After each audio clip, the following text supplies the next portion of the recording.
Alright, what is going on, guys? Got a breakdown for next week's Fight Night card. I believe it's UFC Vegas 42. Not sure it's the Holloway versus Rodriguez one. I'll know by the time I post the title, but yeah, I'm just trying to stay ahead of the curve. Been like a week ahead on research, so I might do one or two more breakdowns for 268, and I will have my bets posted for 268 tomorrow, but yeah, late night upload here. Been busy on a story with National File, so I just want to get this one in first because I'm pretty sold on this read, but yeah, nice lightweight bout here between Thiago Moises and Joel Alvarez. Alvarez is going to have a huge reach advantage. He always does for this division. He's also much taller. So I'll start with Alvarez. It's been very impressive in the UFC so far, honestly, especially lately. Lost to Demirs Magulov in his debut. It's going to happen. Just Magulov was able to keep it on the feet and just outpoint him. Didn't have too much trouble.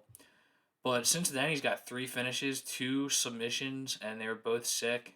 But yeah, ground and pound of Danilo Biliardo. And then he fights Joe Duffy. Duffy coming off a long layoff. And I remember watching that week interviews with Duffy. And he just seemed like he was beyond the fight game. Like he just had had a daughter recently and he was coming back. And he just, like, he didn't seem like he was really going to be in the fight game much longer. And then sure enough, he kind of walks into a guillotine and then retires. But it was a fun first fight fun 1 round fight while it lasted. It was kind of a leg kick war, and you could tell Duffy was rusty, but he was just missing on some big shots. He was countering pretty well, and like I said, they were just trading leg kicks. And then Duffy shoots a well timed takedown, but Alvarez just used those long arms, locked up that guillotine. He's got a really nice guillotine, one of the better ones, and that was that. And then against Yakovlev, Alvarez just kind of comes out and just breaks him down with leg kicks, ends up getting an armbar. So this guy is just filthy good submission artist off of his back. Striking wise, he could use some work, honestly. And yeah, he's a rangy striker. I'd say his best weapon, definitely leg kicks. He's also susceptible to leg kicks too.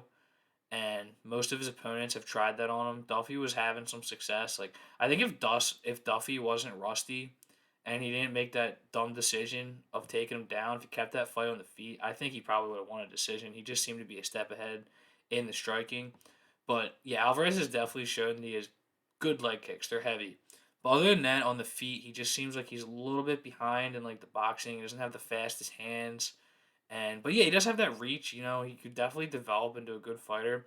And he's definitely a guy I'm high on. My roommate's really high on this guy, but like I think that Alvarez is a beast. I think he's got very good finishing ability. He's a guy who could definitely be trending up. Only 28 years old.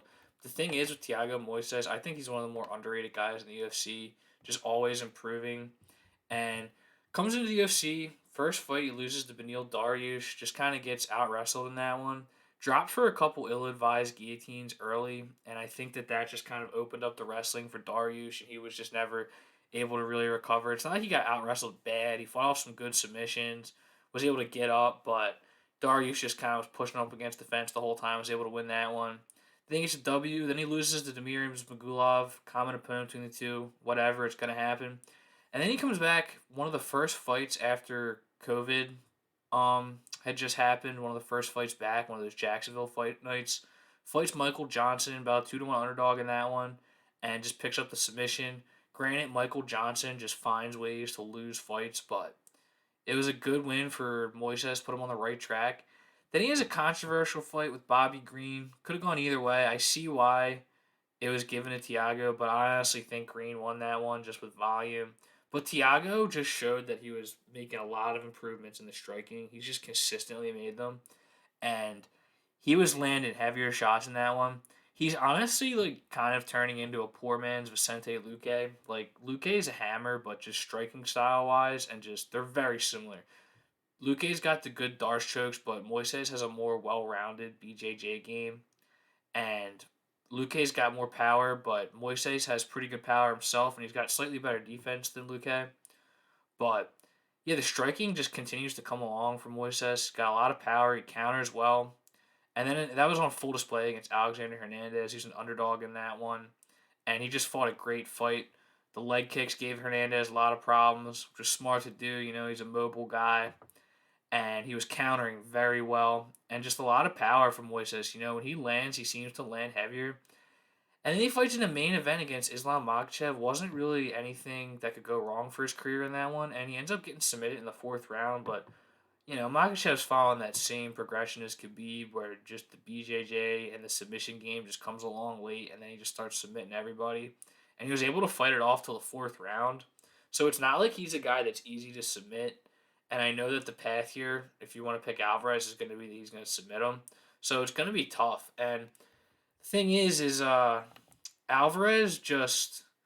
I think if the fight stays standing, I like Thiago Moises all day, and I don't necessarily think that Alvarez is going to be able to take Moises down and hold him down.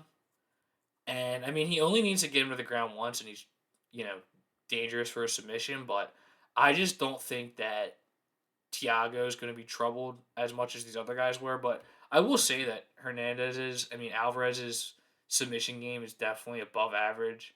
So anything could happen, but I just think that this fight's going to stay on the feet, and Thiago is going to be able to win the exchanges, win the fight on points most likely. And if we look at the odds, we got Thiago at minus 210. Actually opened a lot closer though, but the money is definitely coming in on Moises, which is disappointing. I was hoping that people would just be all in on Alvarez because he's had a couple of nice submissions and he's got all the tools. And I just think that a lot of people just kind of don't know how good Moises is, or how he's getting so much better. And yeah, I just like Moises in this spot. I just think he's got more pass. I think he can kind of keep out of trouble of Alvarez's best game. And just on the feet, I think that Moises is going to really break down those lead legs. He's just going to counter better. And yeah, I just like Moises on the feet to win the fight by decision way better than I like Alvarez to work in a submission. But if you can talk yourself into Alvarez submission, you're probably going to get it at pretty good odds. But yeah, I like Thiago Moises. We'll see what happens with this line. We'll see what happens with props. But I'm thinking that this is just going to be something I structure, like a doubles parlay around. I might do something with it for this week. I'm basically done with my bets for 268, but I might just sneak this one in there because I like this one. But we'll see. So yeah, thanks for watching, guys. Sure, subscribe and take it easy.